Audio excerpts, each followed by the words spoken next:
What's up, guys? Are you a fan of Bacon Is My Podcast? And you're like, where can I find more stuff? Well, we've got the site for you at baconismypodcast.com. That's where you can find literally everything. It's the portal to his stuff, my stuff, and our stuff, including Bacon's My Fashion. You can find t-shirts, you can find hats, you can find all kinds of stuff to put on your body parts. You can also check out all of our awesome sponsors, get discounts. We always have the most recent and the best prices for you. And check it out also over at patreon.com/baconismypodcast. Never changing. Never changing. Find us at baconismypodcast.com. Thanks for checking it out, guys. And remember to ask yourselves, What's your bacon? world peace. I'm Chris, And I'm Mel. and together we host the podcast Spoil My Movie. We were watching movies anyway, And we were having in-depth conversations about those movies too. so we decided to share our thoughts with the world. You can expect me to gripe about inaccurate details like supposedly cold weather, but you can't see anyone's breath. And you can expect me to be totally adorable, but also psychologically deep. And by the end of each episode, we'll provide our respective ratings. Using a rating scale custom tailored to the movie in question. Check us out wherever you get your podcasts. We're everywhere. We're actually behind you right now. Today on Bacon Is My Podcast. You definitely, because of when he said it, you saw this, and you know what that means? That means we've started something. That means we did start something. Yes, and what we started was a really, really awesome interview with a really, really awesome musician, Skylar Accord. You may know his name from Issues. You may know his name from 21 Pilots. Yeah. But he's got a solo thing. He's got a solo thing that's going on. It's You That I'm Missing is out right now. It's a cool really, song. really, really cool. Yeah. Like the style that he takes on, that whole like goth and B thing, where I think you coined that. The dark chocolate. Well, actually, he coined it. I saw it in an old thing that he posted, but I think he forgot he coined it, and he thought I coined it. Yeah, that's what it seemed like. But what I coined is definitely dark and creamy, which is what his music is. Yeah, Definitely check that out. Yeah, I loved it. Dude's a good dude. He's a lot of fun. We talk a little bit about production. We get a little bit about production. We actually talk a lot about production. So production. If you're into that, this is a good episode for you guys. A lot about gear. Yeah. A lot about that stuff. A little bit about, some Switch stuff. But I would be remiss if I didn't bring up the fact that it costs you nothing. Mm-hmm.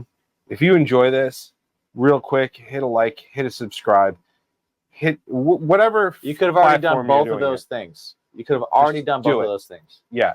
Check us out. All social medias at baconismypod. Don't forget the website. baconismypodcast.com, where you can get some merch in the Bacon Is My Fashion area. New t-shirt out now. Just cover the ice. Just cover the ice. It's not a second drink if you're just covering the ice. That's right. Also join us over at Bacon Is My Podcast over on our Patreon, patreon.com/baconismypodcast for early shows, ad-free shows, special releases. You just released some new music to everybody. Yeah, a little bit of a cover. Early, all that kind of stuff. So definitely check us out over there. If you like what we do, that is the best way to support us. Definitely go check that out. We appreciate your time. We appreciate everything that you do. And, enjoy Skylar. Yeah, we did. We did. So you will too. Yeah. Bacon! Bacon is my podcast! Bacon! Bacon! Bacon is my... Bacon! Bacon is my podcast! Bacon! Bacon is my... I am excited. I'm excited to talk to a Connecticut band. Yeah. It's the first time I've ever heard that. It's the first time I've ever heard that. We've spoken. And we've had Connecticut bands on, so we've spoken to a few.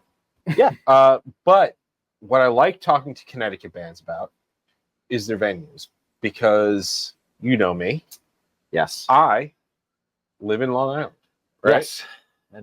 We will drive. and people go, "Well, go to the Past. city," We'll drive past and I the will city. immediately drive past the city Hours past the city. to go see a show somewhere else. Yes. Yeah. And sometimes that's Jersey, sometimes that's Pennsylvania. But man, give me a Connecticut venue. Hell yeah. Love it. Love it. So today we've got Westley, lead singer from the band Sunday Morning. Dude, welcome to come to the show. Welcome Dude, to thank the you show. so much. Welcome to Very, come to very the show. excited to be here. Thank you for coming to the show. Welcome to come to the show. Welcome to coming to the show. Yeah. But no, dude, thank you for coming on to the show. I appreciate it. I was sent your EP. I love your EP. It's Awesome. really, really great. Yeah. I really, really enjoyed it.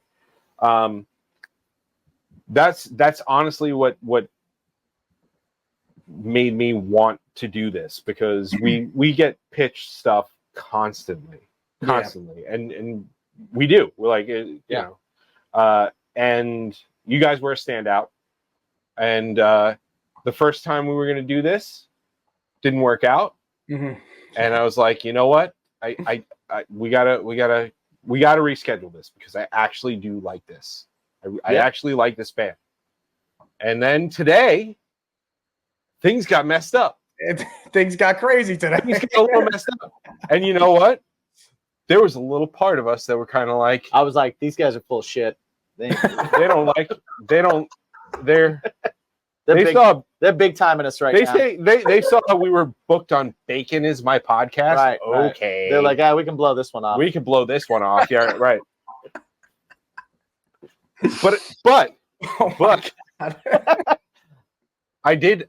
This is true. Oh no, this is completely true. That's 100%. We extended the time. He said, we're gonna wait till this time, and then that's it. Right. And I pushed it back. He did.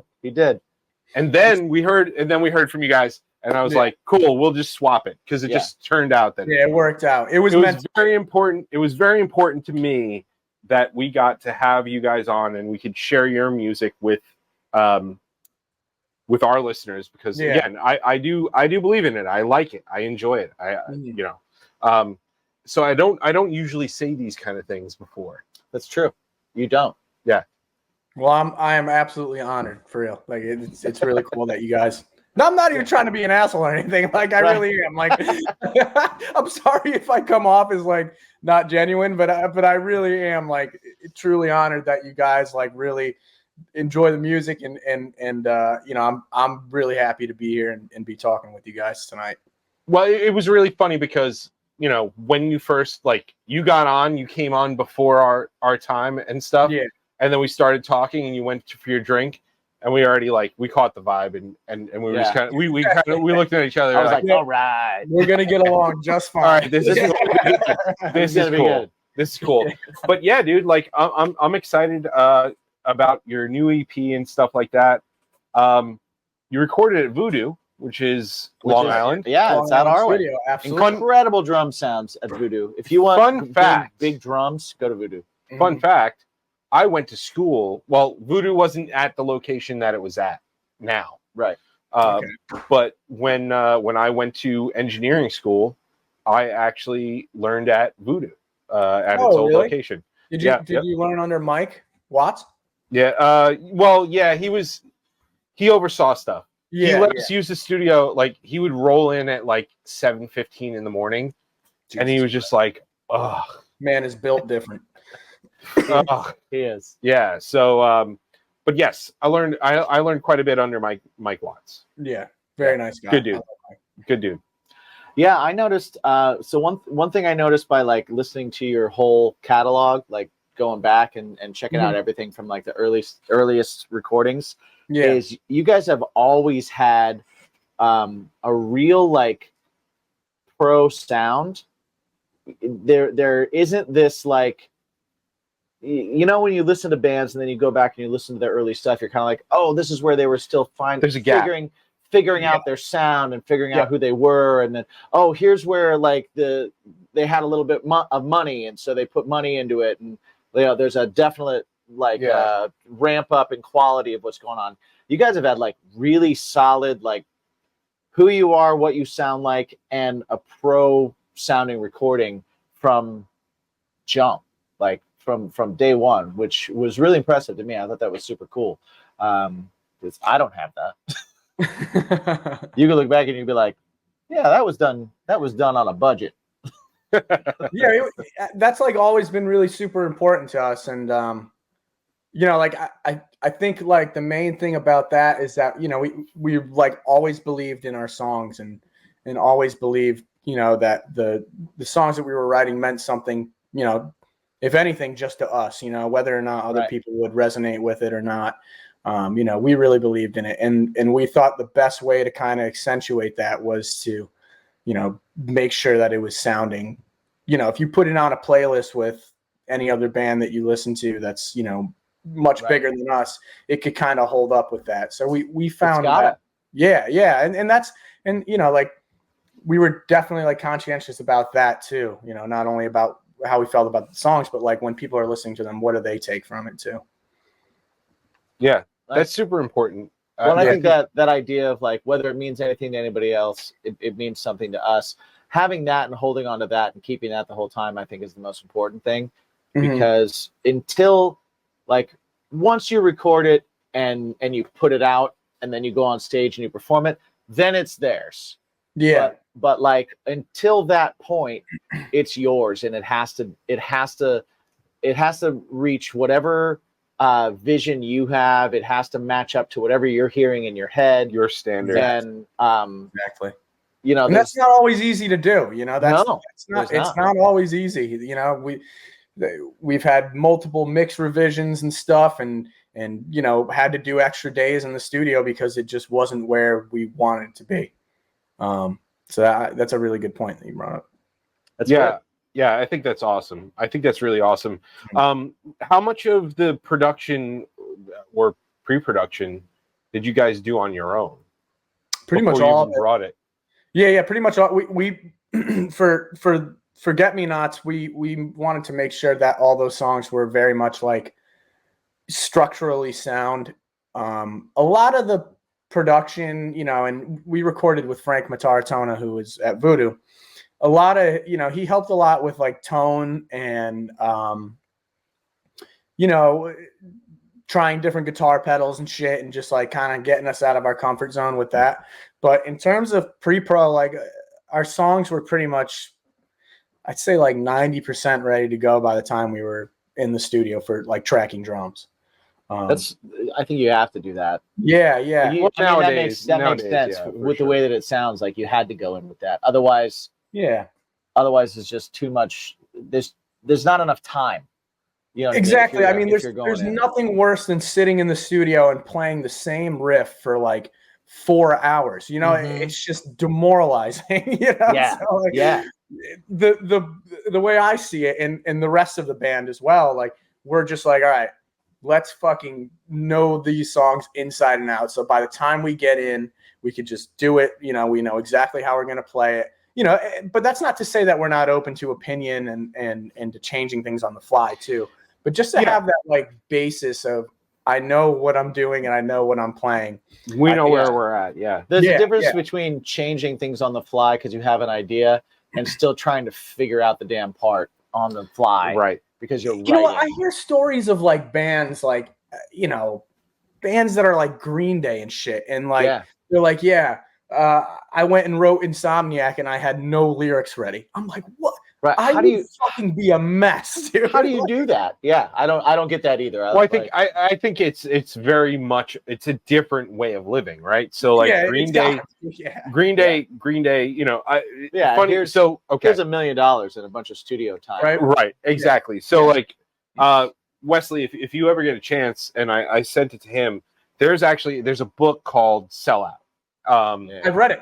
Yeah. Dude. Dan Ozzie, right? Oh my God. Yeah, I am almost through the whole thing. I'm up to the MyChem chapter. Yep. Fantastic book. Really, really great. Yeah. But yeah, just it got to a point where Green Day was just such a mega success after Dookie that they were like, you do no wrong, so do whatever you want.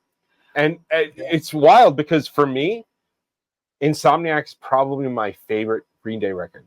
No, Yeah, it it's up there. definitely is. It's up there for me too. Yeah, Nimrod. you also have to think that like they were on tour constantly, so Yeah, it was either you're not going to come off of tour on a major label and go back to your mom's garage. You're going to come off tour on a major label and they're going to go, let's put you in a studio so you can write the next record. You're still going to do what you did in your mom's garage. You're just going to do it in the studio and you're going to be recording it the whole time.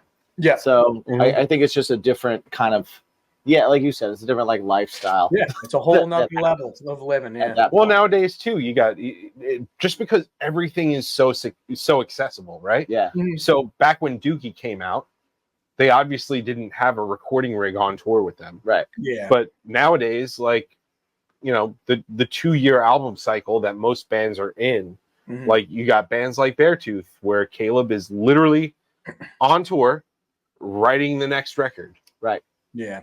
in the tour bus. Well, and you can have And- like almost radio ready stuff, too, Right. Yeah. that are Pretty damn close. That are you know? basically your demos. Yeah. Right. You know? Yeah. It's you know, and we demo all our stuff ourselves on like GarageBand. You know. Yeah. And, Yeah. you know, like that's enough for us. You know, and it's Hell well, yeah, the- man. well, listen, if everybody does it, if all of the components do it, that everybody's like, okay, I'll spend $100 on an interface. yeah. Yeah. Exactly. Yeah. It doesn't take a whole lot Mhm. if everybody's got a Mac, or even if the one person that's like, okay, well, I'm going to mix this on a Mac, it doesn't take a whole lot to get a pre-production demo done Yeah. Exactly. Yeah. and sounding like listenable. Yeah. Yeah. Where you could tell like it's a decent mix. You know, and Yeah, Right. Jason in our band is like super into all that stuff. So he like does a shit ton of research on mixing and stuff. And he's gotten like really good. So it's like the demos that we listen to it and we're like, shit, this is really good. You know, like I could listen to this and not be like, oh, this is a demo, you know? Right. yeah. How That's how awesome. often do you guys end up using, like, say you had a scratch track of something that just had the vibe to it and you just brought it Had the over? magic Like, part. have you done that or? No, we usually do everything. We'll usually, you know, track everything in the studio. I don't think there's ever been a moment where we've taken anything.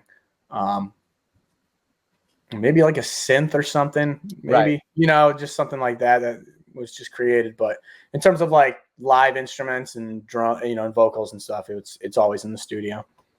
It's funny because I've learned now, I've learned now just from like throwing mixes out at friends and stuff Right. like that. Yeah. For me, sometimes those scratch tracks that you're writing to and you're like working out the melody and stuff like that. I mean, sometimes it sounds like you're holding back and you're not Right. really doing the melody and you're not taking the chances that you could because you're not comfortable with it. Mhm. But there is a lot of magic in the emotion of certain takes. Mm-hmm. Absolutely. And I've incorporated a couple of those in certain songs.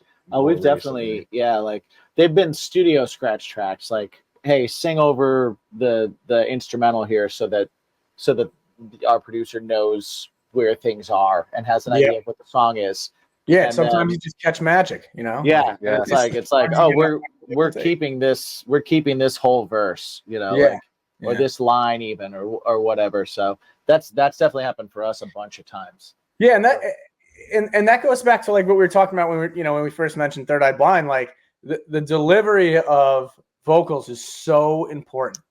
Yeah. You know, like Yeah. you could get someone in there who could just sing really well and have perfect pitch and could sing every note, but like the delivery is It's just robotic. unbelievably. Yeah, You got to believe it. I got to buy it. yeah, exactly. You know, like if I and I'm awful with it. Like if I hear a singer and I'm like, you're full of shit. You know, like I'm done. You're not awful with it. Well, yeah, you are awful. Well, you could just tell. I feel, you But know, like, like, but you know what? Yeah. For like having you in my life and able to like listen to something that Right. I've done, and you've turned to me and go, I don't believe any of that. yeah. that's really important to have. Right. But yeah. you know what? That's great learning. That's I agree. great. Yeah. Yeah. Exactly. I love that. I wouldn't be a friend if I didn't do that. I can't lie. That's right. Yeah. That's what Can't friends lie are to you. for, man. I do agree. Exactly, man. You know? I do agree. While you're on your Friends are there to tear you apart, Mhm. so that you can be better. That's right. Yeah. And I wouldn't want it any other way. Nope, me either. Me either. So Have at it. so something I do want to talk about. We brought it up at the very beginning of this episode. We brought it in the 7 questions. Mm-hmm. Connecticut for shows, lots of fun. I enjoy it. Actually, my first post-COVID show was at Toad's Place. Oh, And it was my first time at Toad's Place. What'd you think? Well, I mean, I Just covering miss. the ice. It's No, not I another appreciate drink. it. I'm just covering the ice. I agree. That's great. Dude, for me, it was my first time when I got into a venue, and my feet kind of stuck to the floor a little bit, Yeah. Oh, and I was like, I love that. That checks out. "Oh, I'm back in a rock I show. love that. This is great." So I saw Beartooth, Wage War, Okay. Dragged Under. I think Yeah. I remember. Yeah, I remember when that show happened. And that was my first post-COVID show, and I was, well, maybe it was like during COVID. Oh, I thought you were talking about your first like post-COVID show you played. No. That's what I thought at first. Okay. No, I did not play with Beartooth or Wage Well, War. once you or said their Drag names, I was like, oh, this is not that. I really would have loved that. I That would have been awesome. That would have been. I would have loved that for you. But yeah, great vibe, and the venue itself, like, to me, it has enough of that like dive bar charm. Yeah. But man, don't sleep on that little bar in the side. That's right. You can't. There's a little bar on the side. That's where Jen. You sent me pictures. Yeah, Actually, I remember. that's this where now. Jen, my Yeah. wife, she was like, "It's haunted in here," right? Right. So, like, you walk past, for anybody who's never been there before, if you walk all the way to the right and go all the way past the stage where you'll see, like, the stagehands, Mhm. you know, setting up the guitars and all that kind of stuff, go past that, and there's, like, a little lounge area with, like, almost like a private bar and bathroom, Yeah. right? Most people don't go in there. I don't know why. It's a great little hidden gem. Because it's haunted. Well, it's also haunted. Yeah. And Jen found out that from the bartender that was there, he was just like, yeah, there was an old bartender who used to do this bar only. He would only do this during the week from X time to X time. He ended up passing away. And a lot of times I will put a drink on the bar, and then we'll go to mix another drink, and that drink is no longer there, and it's on the other side of the bar. It's crazy. Yeah. It's insane. Some crazy Lots shit. of fun. But yeah, I enjoy Connecticut. I enjoy Connecticut venues. The Webster is another one. We almost ended up there earlier in June. Yep, end of June. Oh yeah. Yeah. It's that like Capulet thing. That whatever. Yeah. But yeah, dude, what's the Connecticut music scene like? We got a buddy out there, Gina Fritz. She's like, oh yeah. We know. working her ass off. She's like Absolutely, probably the hardest working musician in the Northeast, Always in my playing opinion. everywhere. Yeah. So like, Yeah, what's the scene like out in Connecticut? It's I think like at this point it's the best that I've ever seen it. And we've been a band, since 2018. And it was definitely rough starting off like back then, but I think this is by far the best it's ever been. There's just like a ton of more local bands that are like more willing, just willing to play with each other and, not necessarily playing like the same genre of bands and stuff, but just like down to kind of play whatever. And I think that's like super important in terms of growing a scene, because then you have all these crossovers of different sounding bands and I think it's really cool. Like in terms of like DIY venues, it's been a little rough recently. There's only like a few, like true DIY venues that are putting on shows. But apparently there's supposed to be more that are going to be popping up soon. But the Connecticut scene's been good, dude. I mean, I love it. Like it's a good community. I think it's at a good spot right now too. That's awesome. it's been growing a lot, which is cool. There's a lot of new up and coming bands just popping up out of nowhere and playing sick shows and shit. So Nice. it's been good. Yeah. So like you brought up the DIY scene and stuff like that. So like where are newer bands playing now? Because like I said, I know the Webster, I know of you know the Toyota amphitheater thing, you know of Toad's Place and that kind of stuff. So like younger up and coming bands, where are you guys playing? Yeah, so like New Haven has a bunch of spots. It's mostly like there's a few bars. Like we play this place called Cafe 9 in New Haven all the time. That's we just played our release show there, and they're super cool. They're really good to us. Great to all the bands. The Beer Axe in East Haven is a good venue that just steadily has shows multiple nights throughout the week, and they're booked up for a while, so it's good. A lot of kind of like basement stuff, art spaces and stuff like that. Basement parties, basement shows. Basement parties are the best. Yeah, there are none of those here. We've played a few basement, basement/garage shows. Yeah.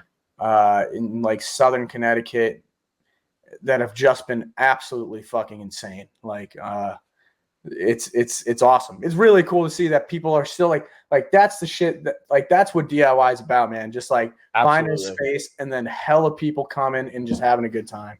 Yep. That's what it's all about to me, at least. Yeah, I love that. I love that too. I love that whole vibe. Like you never quite get the same. I don't know, like any club that you play, no matter how intimate, right, is never like a basement show. I mean, dude, there's just something about 100 people in a fucking tiny ass basement. Yeah, right. It's just like, and there's people sweating in front of your face. Like it's just awesome. The last time I've been to and have played at a basement show, there's a town called Levittown here. Yeah, I know Levittown. Yeah. Oh yeah. Yep. So there was a place called the Village Green, right? Mm-hmm. And for whatever reason, I don't know why, but the veterinary office said you can throw punk shows there. That's insane. Sick. Punk and hardcore shows. Sick vet office. Nice. And that's absolutely so cool. Yeah, right? It was wild. It was hot as hell. It was incredibly hot, but it was also super cool. Play in the operating room? Like what?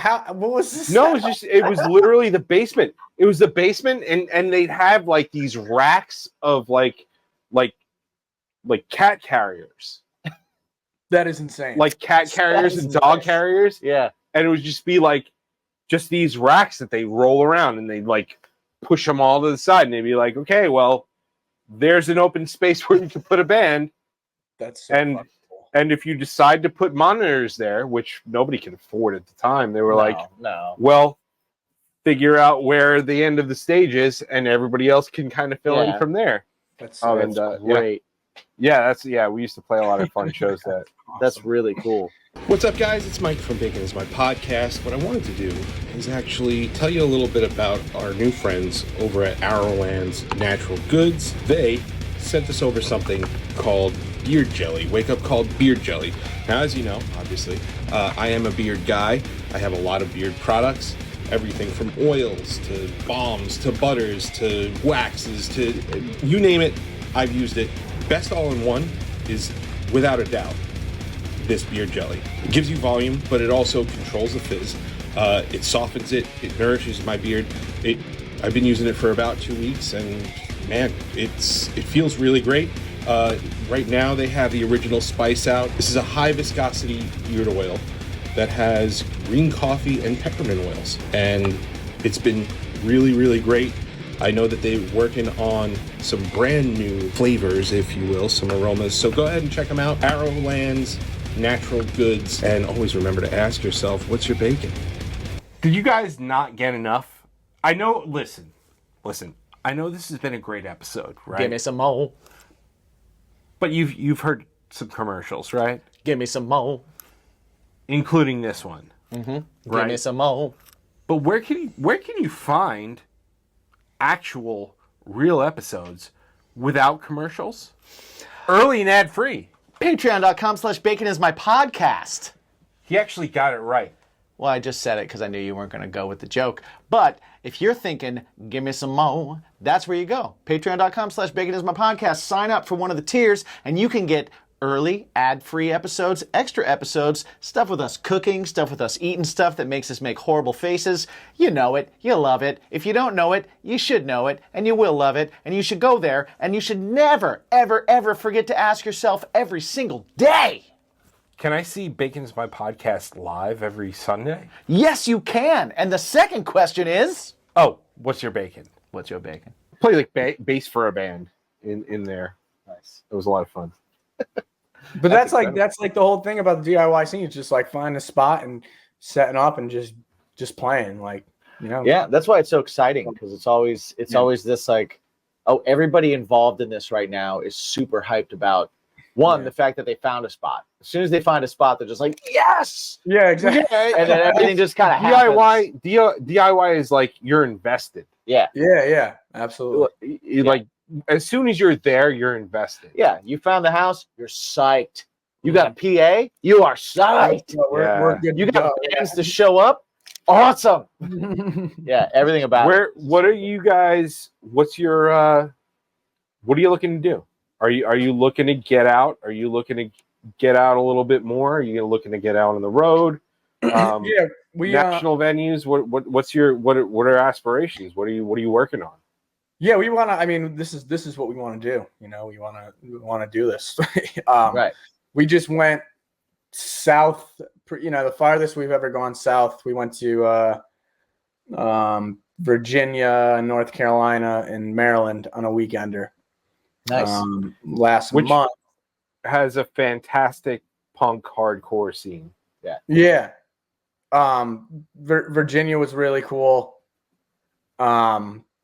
Even Charlotte was cool too. And Maryland. We've played Maryland a few times before. But it was good. It's nice to like get away and from the Northeast, and just experience different scenes down there.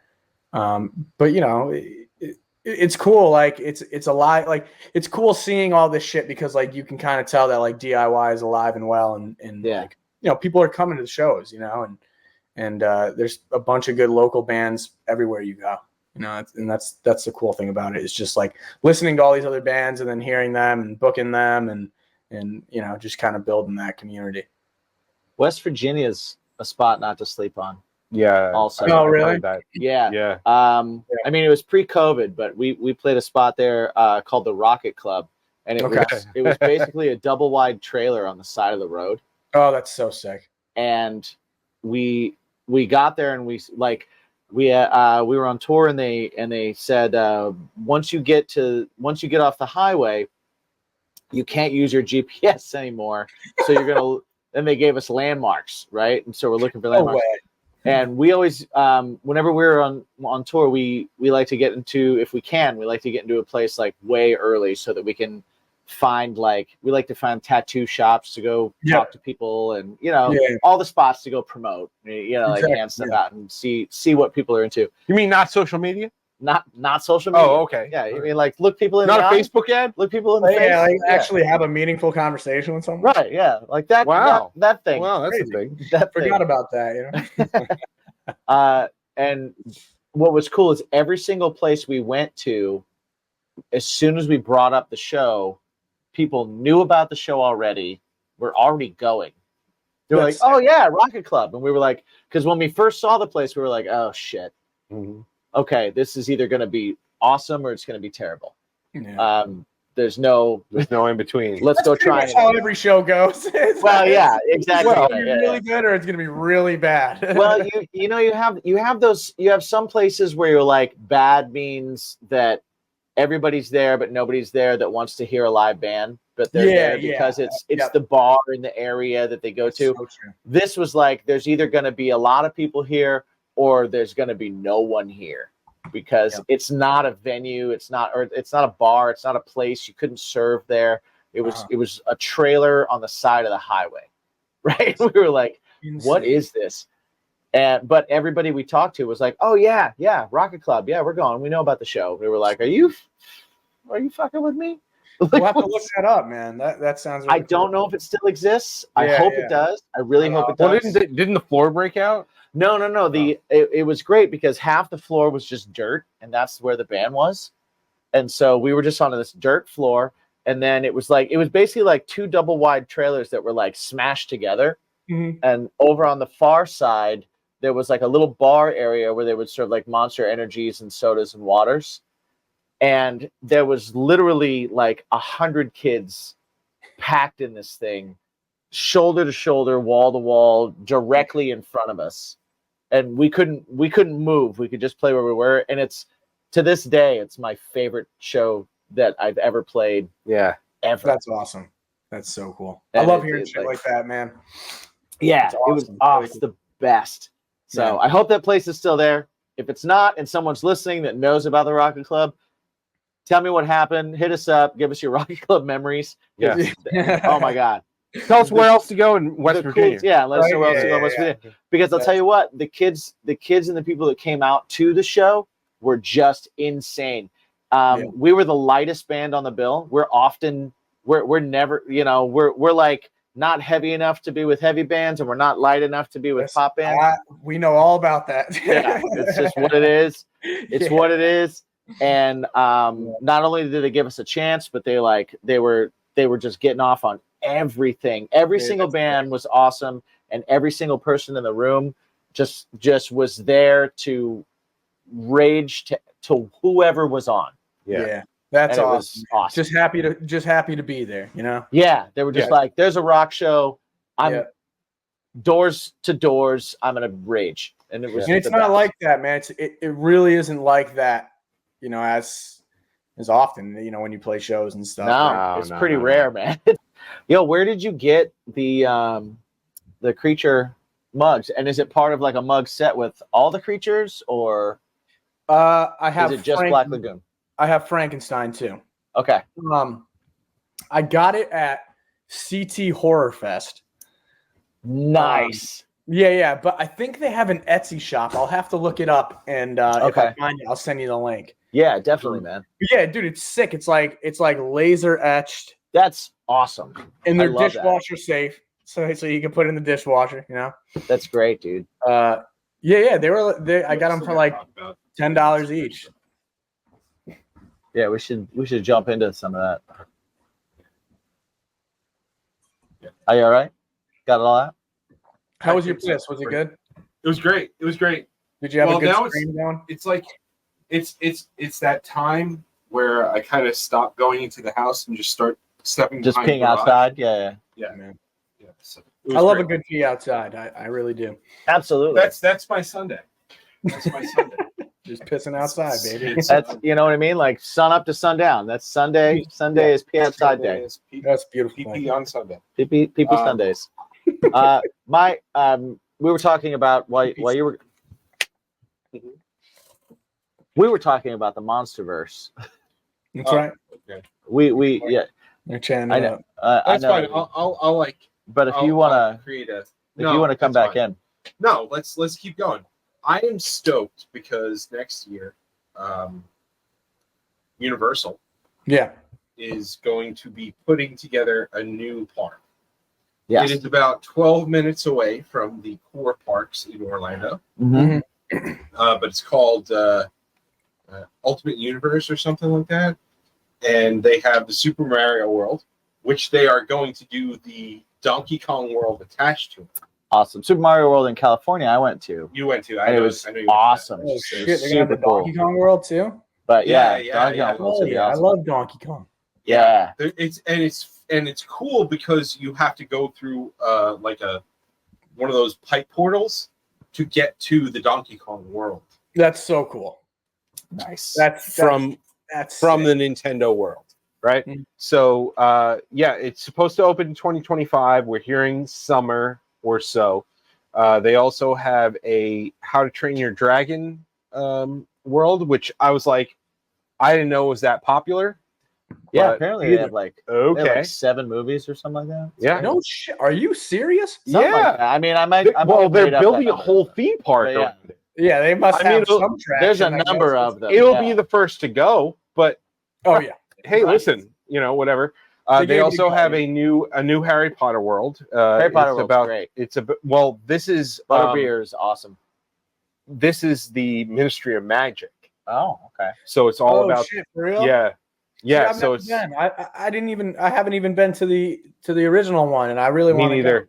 Me neither. My daughter's like super into it, so we're gonna go next. That was year. part of the California trip, so Yeah. it was super cool, man. It was super awesome. But the last one that I want to bring up is the Monster World. Yeah, Dude. The MonsterVerse, Monsterverse, Universal, which is going to be Monsters. awesome because it's like, Yeah. so apparently the focal point is Frankenstein's daughter, Yeah. Okay, Yeah. and she is trying to rebirth all of these monsters, Mhm. and that's like the focal point of the world. oh, Which is sick. so My- it's storyline based. Yeah. That's super cool. And all the rides kind of like coincide with the, Yes. the storyline as well. Oh yeah. wow, Yeah. that's badass. I didn't even It's think. I really cool. didn't hear anything about. Take a that. look. That's Take a awesome. look. There's like a I will. 15-20 minute video about Yeah, the yeah, I whole watched, world. watch that shit. Nice.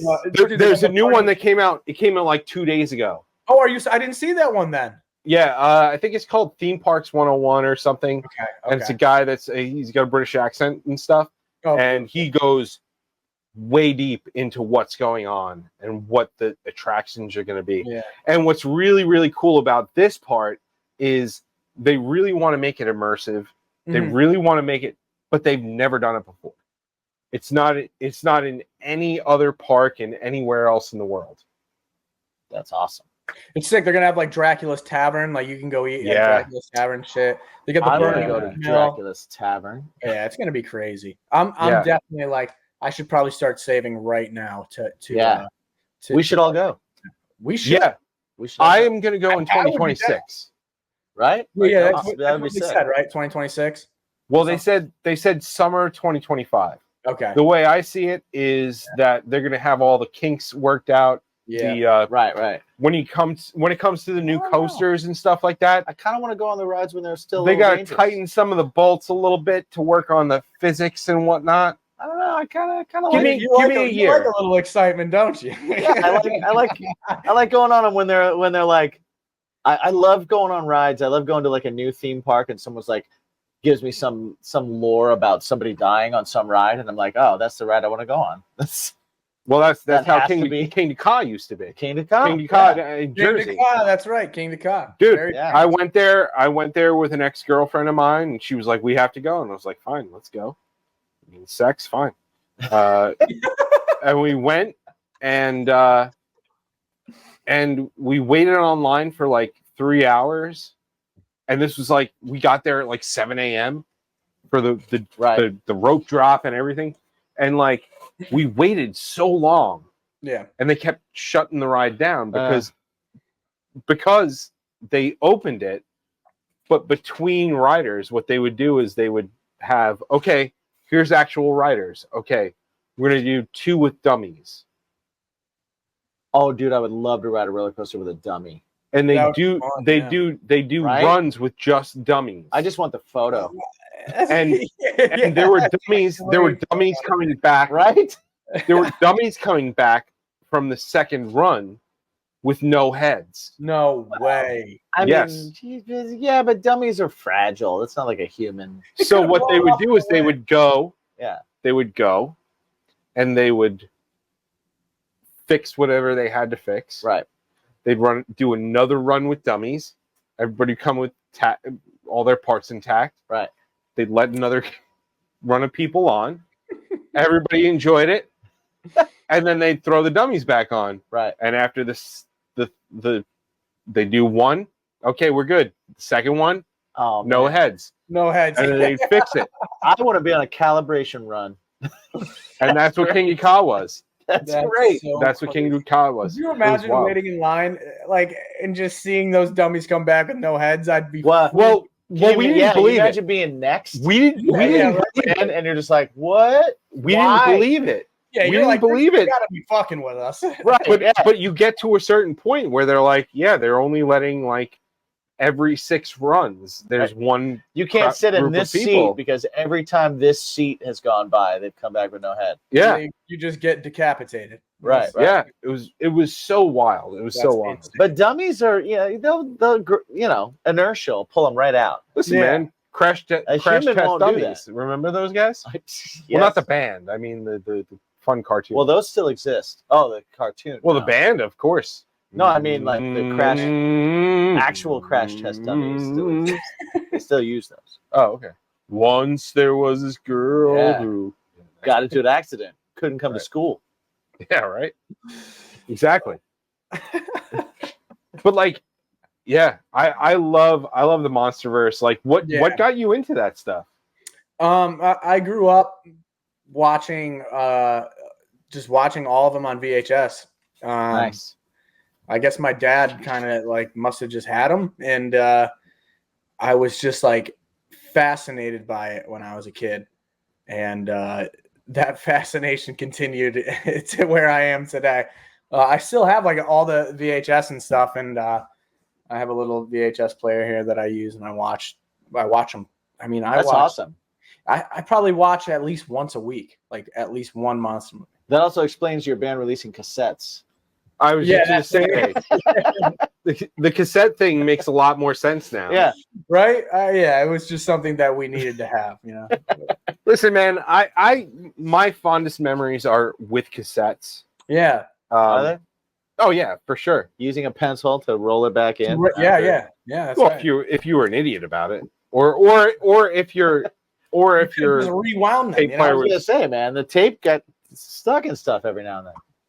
well, what I Or learned having to an do- old 4-track and wanting to record something, but having nothing but like your regular cassettes. God, yeah. So then those- shoving paper into the little open squares Yeah. so that you can record Crazy. on it again. yeah, But cool though. It's just like any type of physical media. It's just cool to me. I don't know, especially Yeah. cassettes too, because the ones that we got are like translucent purple, and I just think that's fucking really Nice. cool. oh, Well, people can wear them. I mean, they can't play them on anything. But That's yeah. I don't even have a I have no way to listen to. no cassettes. one does. No one does. I have They this look thing on this They show. do look cool. They do I have look this thing on this show where vinyl has come up a lot. Yeah. Yes. And like technology evolves, Mhm. things get a little better. cool. Oh, this is going to be your hot take on vinyl. Okay. It's not a hot take. I'm ready for it. It's the reality. No, it's Oh, right. boy. It's It's the reality. coming. Here it is. And people Here it go, is. oh man, the vinyl experience is different. It's way better. And what I have to say is get over yourself.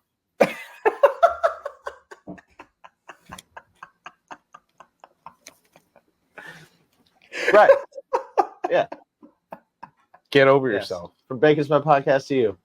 Get over yourself. Get over yourself. I will say, different, inarguably. Yeah, no. Inarguably different. Yeah, Better, very different. Subjective. Better? Not. Not. But don't you? So I have a record player, and I have a pretty decent collection. I'm not like Yeah. crazy about it. I'm not like getting variants and shit like that. Right. Like I'll just get the cheapest one. You know what The though? cheapest record. Right. But I do have decent speakers. I have pretty good speakers. They're like clips Mm-hmm. or something. And I do think that vinyl sounds really, really good when you have the proper setup. The proper setup is very expensive. You know what I mean? I can't Yeah. afford a really good. It's record pretty player. vital to it. But but I think it like that's how music is kind of like was intended to be listened to, and I think it sounds really good. But it's just not accessible. It's Well, just not- I listen, Doug from The Sleeping. He came on here. He's part of a vinyl Yes. record distributor. okay. And I was like, yeah. okay. So what do you got to do to make it sound good? We need to Like- spend $600 on a really gotta nice record spend a player, lot of then you money. need to get- Yeah. Oh, cool. Then you need to Okay. get $400 speakers. You know what? The same thing you got to do if you're into tube amps. Oh, cool. It's the same thing. Cool. So Helix it is. And you know what? I don't disagree with you. Yeah. I don't disagree with you. I'm just saying. No, I hear you. Like, I think there's a you know big, what? Like collection. there's definitely merit to like, hey guys, let's go have a cigar out in the back, and I like I would smoke cigars and stuff. I got invited to like a cigar and vinyl night. There's merit to let's go have a cigar in the back.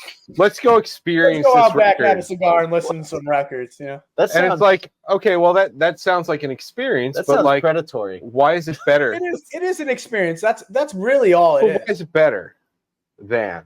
Well, it's better than if you find that experience to be better than. Mm. If you don't, then it's not. I think there's a collection aspect of it too. I think people like collecting and Collection having is I a big aspect. big appreciate artwork and collections. stuff.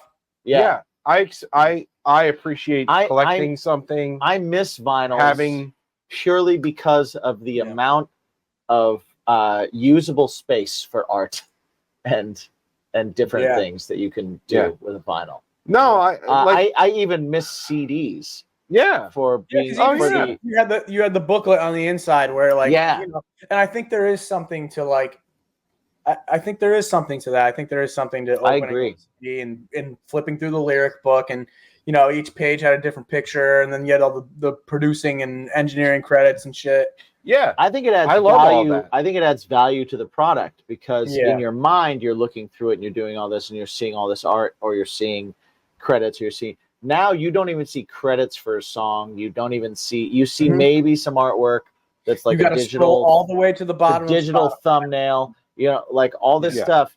When you had something tangible in your hand, that added a sense of value because it was a physical thing. When it's not a physical thing, there's no Yeah. value, and I think that's part of the devaluing. Well, my music and gripe songs. is this. Yeah, My totally. gripe is like if you're turning around and telling me like, no, the vinyl, the warbly, static sounds that you hear in the middle of In between, a very expensively mixed record Right. is a part of the experience. Well, give me a fucking CD then. yeah. Like relax. All right. I don't All right. like to switch CDs. Then I'll give me listen to a whole record via CD. I'm Right. cool with that. But come on. Come on. It's a lot of work. It's a lot of work. Flipping that disc over. Putting the arm It's back easier down. to find tracks. Putting the arm back down. When you couldn't find tracks, you had to listen to everything. Exactly. Well, I'm fine with that. Give me a CD. It sounds way better. And it's easier to do. It just goes all the way through. You don't got to flip nothing. Right. You know? I mean, I- cassette too. You can do that auto flip Yeah. situation on He just on those plays later it back. stereos. Yeah. CDs were the shit, man. Yeah, I think CDs. Cassettes too. CDs were like the cassettes pinnacle. could get it going. The pinnacle of what we could do. Yeah. Still physically. I still People like. tried to do I like thumbnails and cassettes. was like, that's not going to work. That's never going to Yeah. be a thing. Oh yeah, no. So back to Universal Monsters, though. Who's your favorite? Ooh, that's a tough one. I would say Frankenstein. I really love The Invisible Man. The Invisible Man was my favorite growing up. Okay. I would say if I were to give you my top three, you'd go Frankenstein, Invisible Man, Wolfman. That's my top Nice. three. Dracula is a close four, though. See, I got to say, for me, Yeah, I like Dracula a aesthetically, lot. aesthetically and way of life, Dracula. Oh, Story-wise, Frankenstein. Yeah. Yeah. The Frankenstein. I mean, Frankenstein is my favorite book, bar none. Of Yeah, all of yeah. them. Like Yeah. Mary Shelley's Frankenstein. Oh, yeah. is perfect, just man. It's so cool. incredible. Yeah. And I think they when I think it was 1932 when they made the first Frankenstein. When that one came out, like they adapted the story so well for a movie in 1932. Yeah, it's just a fucking perfect story. Yeah, but I it's love pretty Dracula too. I mean, Bela Lugosi as Dracula is like Oh yeah, untouchable. fantastic. Like Fantastic. just the most badass human being ever. You know? And I love vampire lore also. Yeah, It's become such a vampires are just sexier, oh, you know. Well, everything yeah. about it is They just sexy. are. It's Everything about fantastic. it. Yeah. It's super. You want to be like young and hot forever. Then drink Man, my blood, dude. I really do love Renfield. Renfield was so good. Did you see Such a Renfield great yet? movie. I liked it. Yeah, I thought it was great. I thought it was Nicolas awesome. Cage is the shit. Yeah. Yeah. Did Not you a guys horror see the movie. did you guys see the new Invisible Man that came out? I mean, this is like probably 6 years ago now, but I it was didn't see it. was When they were good. doing the whole like when Tom Cruise ruined it for everybody. Yeah, No, dude. That shit who- broke my heart, man. Me too. Me too. I was like, dude, you're I building was so this. stoked. Russell Crowe was gonna be Hyde and Yeah. Jekyll. Like I was like, dude, yes, give me all this. And then Tom Cruise had to come in and be like, nah, the movie's about me, Just completely ruined it. Yeah, and destroyed the whole thing. No, I didn't see that one. that Yeah. pissed me off. I saw the Stupid Invisible Scientology Man. bullshit. Shit. It's got to be 0102. That was the okay. last Invisible Man that I saw. And I Yeah, forgot who it was, but I was like, The last one I saw was like Kevin Bacon, yeah, Really? Kevin Bacon. right? was that That's it? what I was thinking I about. don't think I've seen that one. Yeah. It's Yeah. not great. Well, no, he's very rapey. It's Is he? it's quite rapey. Doesn't age well. That sounds terrible. Yeah, Yeah. that sounds like a horrible Commits movie. rape. Yeah. It's not great. The new one was pretty good. You know, it was like very much modern. Like they took the story, the H.G. Wells story of the Invisible Man, and kind of just like put it in today. Okay. And it was cool. It's that dude from what the fuck? I forget his name. He's in Haunting of Hill House and all those things. Dude, really handsome guy. You know, I forget his name. Yeah. He's a looker. Yeah, he's handsome. But yeah, he was good. He was good. Can't remember his name right now though. No, me either. It's some crazy last Yeah. name. I'll remember it at some point randomly. Yeah, tomorrow morning or something. It'll Right. pop. But that one's worth checking out. Yeah, I thought it was pretty good. I thought it was definitely better than The Mummy with Tom Cruise. Like, Well, that, I that mean, shit. Yeah, that's a low bar. That's that was bad. That was, It's that was tough. But yeah, I mean, Henry yeah, Thomas. what Henry Thomas. is that Or him? Oliver Jackson Cohen. Yeah, that's who Oliver it is. Jackson Cohen. That's who it was. Yeah, he was in it. Yeah, he was good. Yeah. I think it was Cat Moss. Was it Kate Moss? Cat Moss? Kate Moss. Kate Moss. Kate Moss. Yeah, she was in it. Yeah, it was good. But yeah, I grew up watching that shit, man, and like I was just obsessed with it, and I still am today. You know. Did you see the who did Mary Shelley's Frankenstein like in the 90s? It was like Was it Robert De Niro? De Niro. Yeah. It was De Niro. Yeah. It was De Niro, dude. Insane, like completely insane. Dad. We're like, what? Yeah.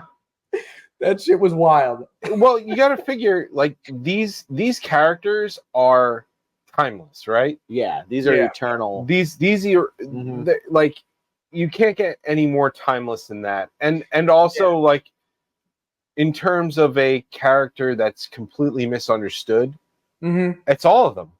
Yeah. It's all of them. There's Every- a side to every single one of those characters. And that's why they're so good. You know, it's Yeah. like here's a literal monster that's just misunderstood.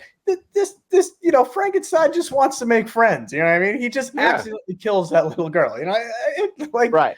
But you know, at the end of the day, like they just, you know, it's pretty much all the same. I mean, I story. think we can all agree that the only asshole here is Dracula. Yeah, Dracula just Well, he's doesn't just give trying a to fuck, stay alive. dude. But also, Just trying to stay alive.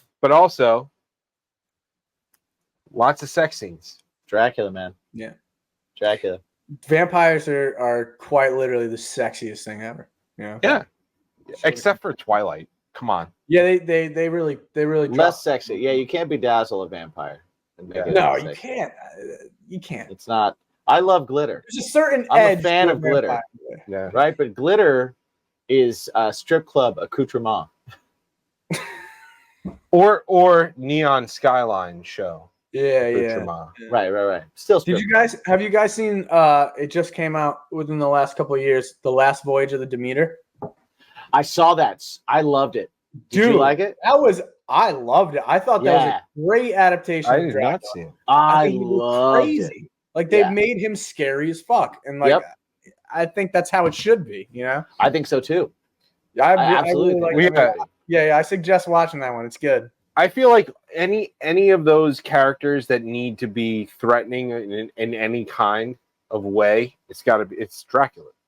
Yeah. Well, he's threatening because he can he'll just talk you into it. Mm-hmm. You're like all the other ones will terrify you just immediately. And Frankenstein will terrify you. Yeah, when you see for all the wrong reasons. Scream, yeah. Right, but it's like, oh man, if you didn't scream, you'd probably get to know that he's a gentle giant. But like Dracula's like, he's handsome. Let's come have a chat. Yeah. And by the end of the chat, like you've lost your life, you've given up your entire family and everything that there is, and you're doomed to an eternity of drinking blood. Yeah. I think that's a silver lining, though. That's what makes it so great. I do think that's a silver lining. Unless you're Louis, where you're just eating rats. Oh, yeah, right. Yeah. Renfield. Yeah. Renfield. Good old Renfield. Poor guy. Gonna eat bugs. Renfield and Louis. He got caught up in the wrong shit, man. Poor guy. It'll happen. And was Brad Pitt ever as hot again after he was in Interview with the Vampire? Yeah. Probably, yeah. Brad Pitt, yes. Yeah. I mean, other people, no. Yeah. He was just Brad Pitt. You're right. Yeah. Welcome to Sorta Kinda Funny. We're a comedy podcast Brother and sister duo. where we take your guys' embarrassing moments and stories and turn them into humor because life's about laughing at yourself, and we are sure gonna laugh at ourselves. I am James. I am your main Mac Daddy host, and I'm also joined by a loser. Go ahead and introduce yourself, loser. Go ahead. Don't be shy. This is Lauren. Give it to them. Absolutely. Baby. Absolutely. What did you just say? Also, we sing a lot, so if you haven't listened to this first episode, I'm sorry. We have new episodes available every Thursday and would love nothing more than to hang out with you. Does that sound too desperate? Yes. Okay. Check us out wherever you listen to your podcasts, and we'll see you on Thursday. And as always, Text me if you want to hang out. bye. Hi, I'm Don Brody, a comedian with a history degree and the host of the podcast HILF, History I'd Like to F***. Each episode, I am joined by a new guest who has brought me a subject from history that they want to know more about. Then I hit the books, I dig deep in the annals, and stimulate. We've covered Frankenstein, Houdini, Joan of Arc, Pompeii, the Salem witch trials, right? Ugh. Join us and find out for yourself that history is a party and everybody's coming.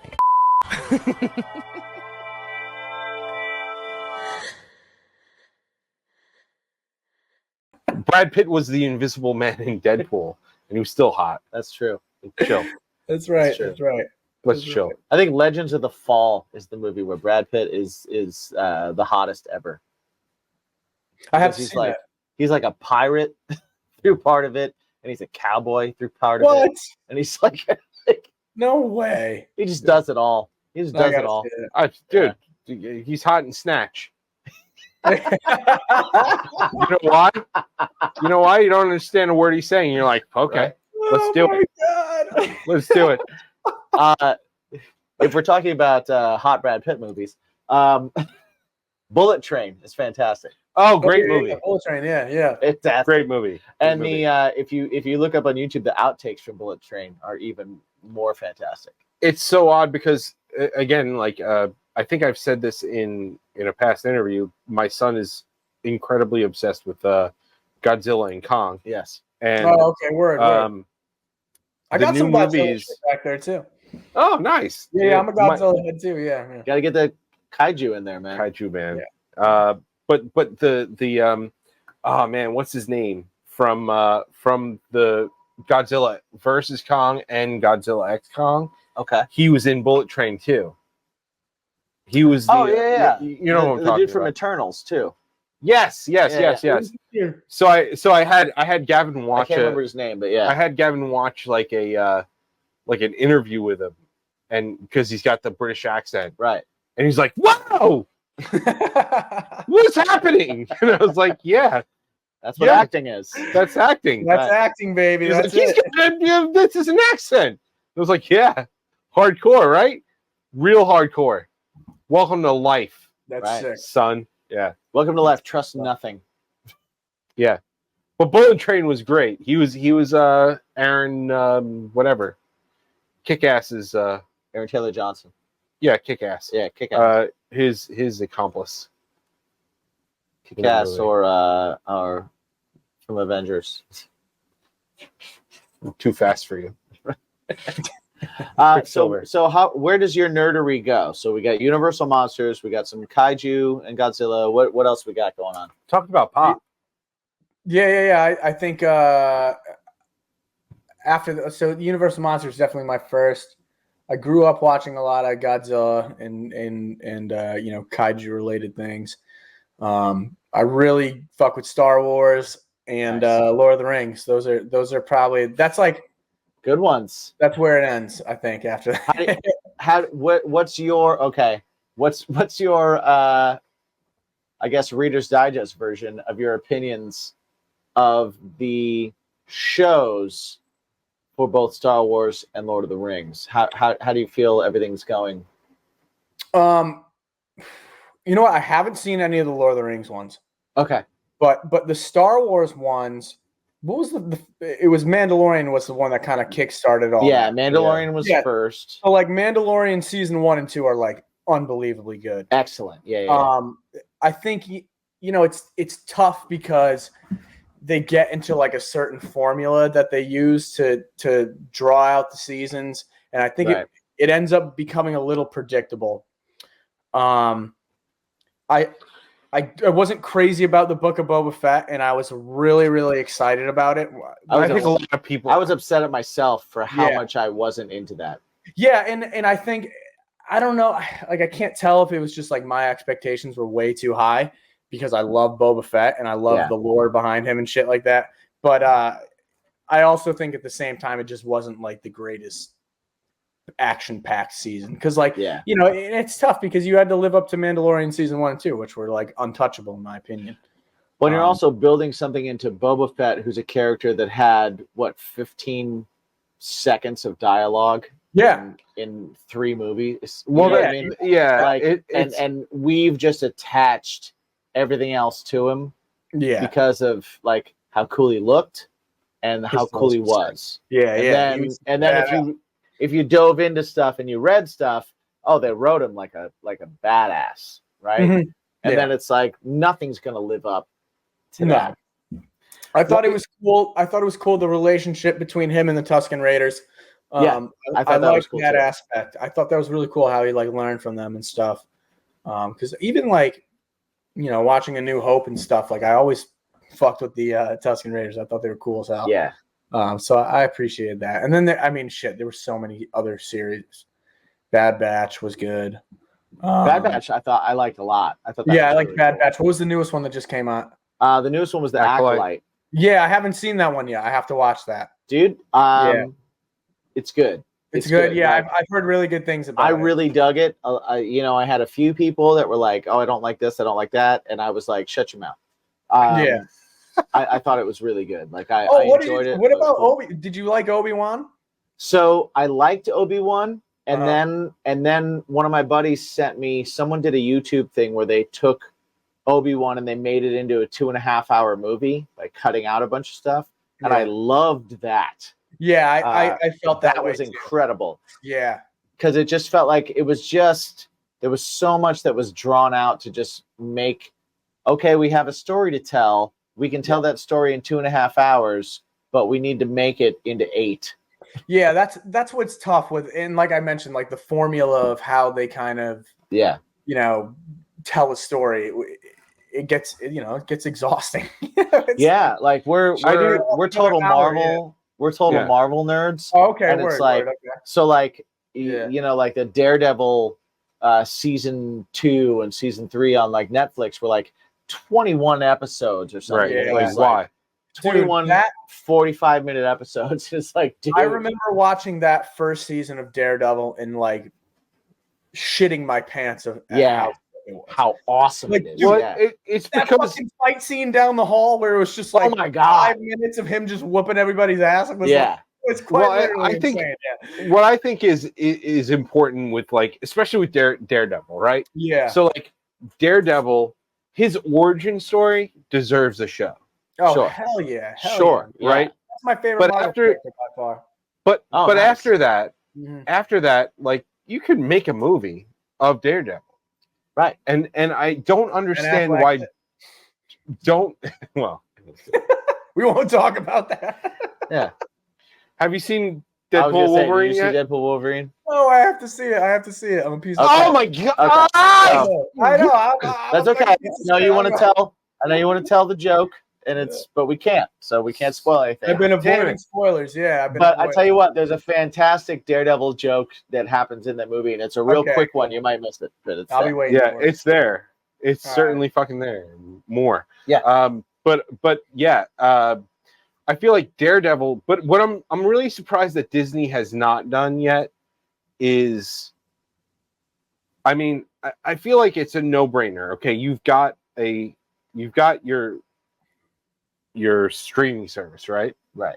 Like, why not create the origin story of your interpretation of this character, Mhm. and then test the waters in the like. If it does like, well, just do an origin story series. if you do I that, like that. That's cool. and then once you hit there, if it's well received, then you can start yeah. hitting Sure, that's a good idea. movies. That's a Yeah. good idea. I feel like I'd be into Daredevil that.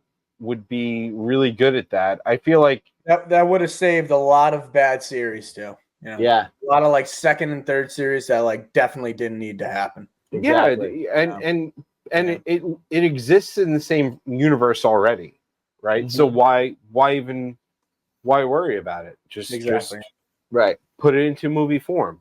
It's another format. Yeah, sure. For the first 3 to 6 months, it's not going to be on your streaming service, but it'll eventually be there. Yeah. And if people are really invested in that character, guess what they're going to do? They're going to go to the movie theaters. They're going to be like, "Yo, we want to see what happens." Yeah, yeah. That's I actually just- a good idea. I just want whoever made I want who made the Arkham games to make me a Daredevil game Ooh, now we're talking. because I want that Those to games are exist. fantastic, man. Yeah.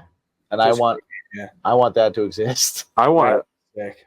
I want the Arkham game creator to be a director and make a Batman movie. Sure. Yeah. Awesome. That would also be great. Did you guys like the newest Batman with Robert Pattinson? I did. Yeah. I fucked with it. I thought it was. I really did, man. I thought he was the second best Batman. I'm with you. Yeah, 100%. I was so Wait, skeptical. who's one for you? Christian Christian Bale. Bale. Christian Bale, Okay. dude. Yeah. Christian Bale. Bale. Yeah. There's Like there's a certain age group. Once you cross the threshold of an age group, it's kind of like Michael Keaton was his lips were a little too red for me.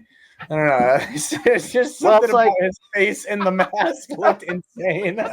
I'm telling you, man, it's an age group thing. It's an age group thing. If you can tell the same, like if you meet a girl and she thinks Ewoks are great, that's the same age group that thinks You wanna marry. that Michael Keaton is their Batman. I'm more of a Jawa guy myself. You know? Yeah, exactly. Right, and that's how you know. You know, that's how you know you weren't 4 when Ewoks came out. Yeah. Well, that's why you want to marry them. Right. Because they fucking love Ewoks. They love Ewoks. But yeah, I think like once you reach a certain age group, it's kind of like, oh, Christian Bale is obviously Batman. But then like you get a little older and they're like, Michael Keaton, they're nobody. You know, and it's like, well, Michael Keaton was. You know, there's probably someone out there right now still that's do like love Ben Michael Affleck. Keaton. It's my Batman. I mean, Ben Affleck. Danny DeVito as Penguin is untouchable, though. I mean, no one's ever going to Danny DeVito as Penguin. And Arnold is Mr. I don't Freeze. know. Are you kidding me? I will also suggest to you a YouTube page, not a sponsor, but Corridor Crew, fantastic YouTube page. They do. They want to do. They do all kinds of stuff. Accurate things. They show accurate depictions. They'll do reviews of good and bad CGI and stuff like that, and also stunts. And they'll have stunt guys on, and they'll talk about how things were done. But they'll also occasionally, they did a whole series where they made Star Wars rated R, where they went back in and re-edited and added graphics and added blood and added all this stuff to make Star Wars rated R. And they also made Danny DeVito Wolverine. Oh my God. Because he was.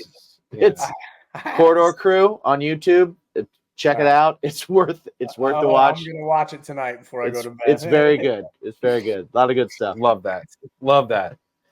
Well, Wesley, we've taken up a lot of your time. Yeah, dude. This has been a long episode. This has been a fun episode. All right, I feel like we can probably go way longer. Yeah, for sure.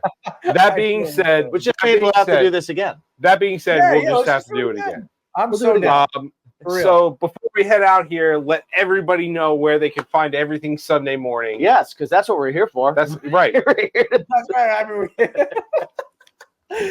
No, you can find anything Sunday morning related on iTunes, Spotify, wherever you stream your music, and on all social medias at Sunday Morning CT, Connecticut, baby. Yes, nice. That's it. CT. Find them, follow them.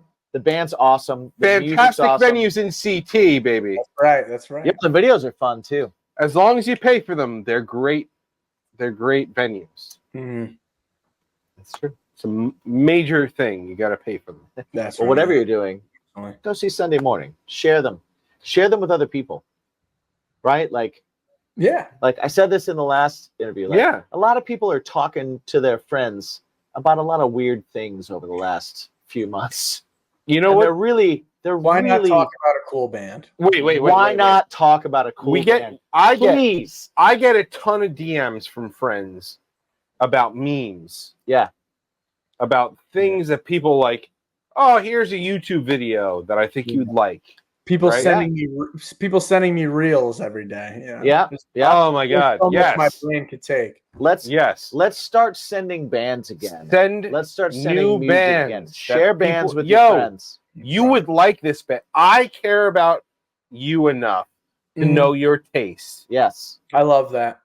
I love that so much. I think you would like this band. Give the gift card of a band.